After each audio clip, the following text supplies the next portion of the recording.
going to be flying and indeed walking some of our birds for you. So while we do this, it's really important you do stay your side of the rope barriers, just like you're doing at the moment. And if any of the birds do come close to you, can we please ask you not to stroke them? None of the birds like being touched at all. It can ruin their very delicate feathers, but more importantly, they have got some very sharp beaks which they can use to defend themselves with. So please don't try and stroke them if they do come close to you. Now the first bird who's come out to join us is a beautiful kookaburra.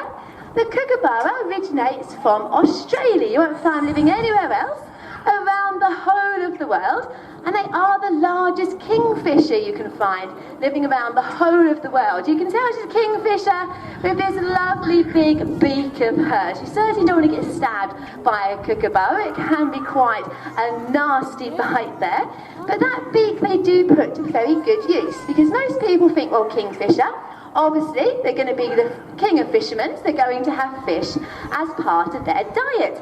But that's not true of the kookaburra. The kookaburra mainly eats small mammals and also birds, so fish doesn't belong in a diet of a kookaburra at all.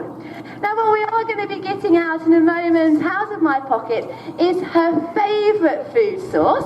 It's actually going to be made of rubber, so hopefully she's not going to eat it in front of us today, because these birds are specialists in eating snakes. Out there in Australia have a lot of venomous species of snakes they have to deal with. So the kookaburra would attempt to dispatch a very venomous snake as quickly as possible. So what we're going to do is I'll try and set her up so she can get the snake. You'll see she's struggling a little bit in the breeze that we have here at the moment, but she is using it extremely well to her advantage. But I'm sure as soon as I get the snake out, she'll be more than happy to come onto the perch here.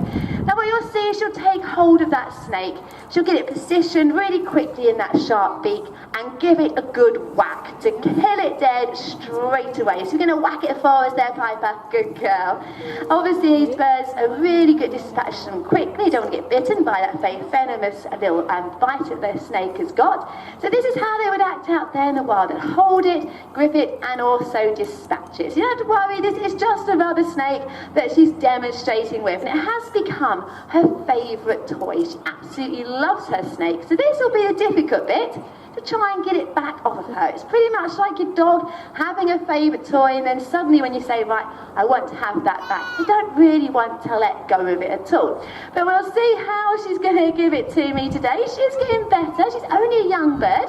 She's only a year of age, so it's only young for a kookaburra. She was actually brought to us from an owl sanctuary who bred her, so that's why she has a really good attachment to people. Now I'm going to try to exchange it there with a little bit of food and then quickly sneak it back in my pocket, otherwise she'll be straight in my pocket, to try and get that snake again, because she absolutely does love her favourite toy. And the kingfisher out there in the wild, we usually live together in a little family group, so they are sociable out there, and that's what makes them really quite easy to train. The more sociable the bird is, the easier it is to train, because they do want to be around you the whole time. And you've probably seen Piper today right in the front aviary there. She's been chatting to you all. She'll hear this really loud call that she has. When she flies, she always makes this beautiful sound. It's her saying, quick, quick, I'm on my way, hurry up and give me some of my nice mice that I absolutely love. So they are very loud when they actually do a very long call. It's a territorial call to tell all the other kookaburras that they are in the area, and it is similar to a laugh. So that's where the famous kookaburra